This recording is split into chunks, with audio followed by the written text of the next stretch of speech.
سلام و درود، خسته نباشید. امیدوارم هفته خوبی رو شروع کرده باشید و هفته خوبی به پایان برسونید. خب انتظاری که از قیمت DXY داریم.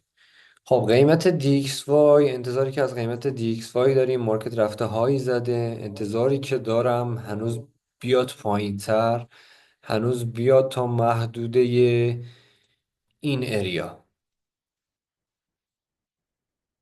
یه برگشت قیمتی از اینجا به هم بده، از اینجاها بتونم یه ریزش قیمتی ازش بگیرم.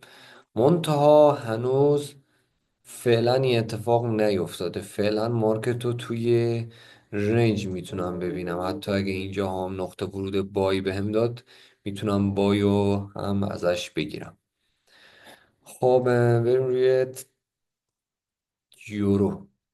خب قیمت یورو، انتظاری که میدم بیاد بالاتر از اینجا یه برگشت قیمتی بهم بده. اگر برگشتی قیمتی بهم داد که داد، اگرم نه که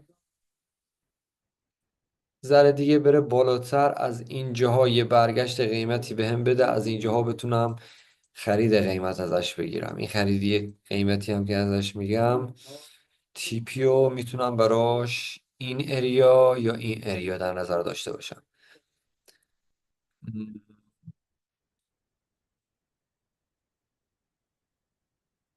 انتظاری هم که برای قیمت پوند دارم. پوندم انتظار دارم هنوز بره بالاتر.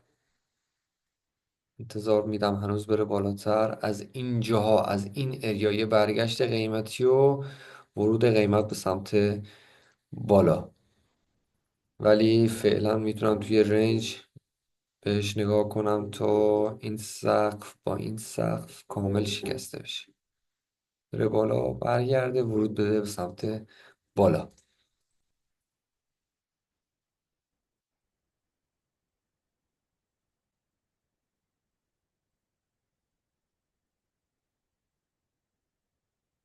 خب یه تحلیلی هم برای قیمت BTC بریم. من خودم خرید رو از اینجا داشتم. انتظاری واسه قیمت بیت کوین میدم. بیت کوین هنوز به اندازه کافی نرفته بالا که بگم الان باید ارزون بشه. هنوز باید بره بالاتر. هنوز احتمال بیشتر رو میدم که به سمت بالا حرکت کنه.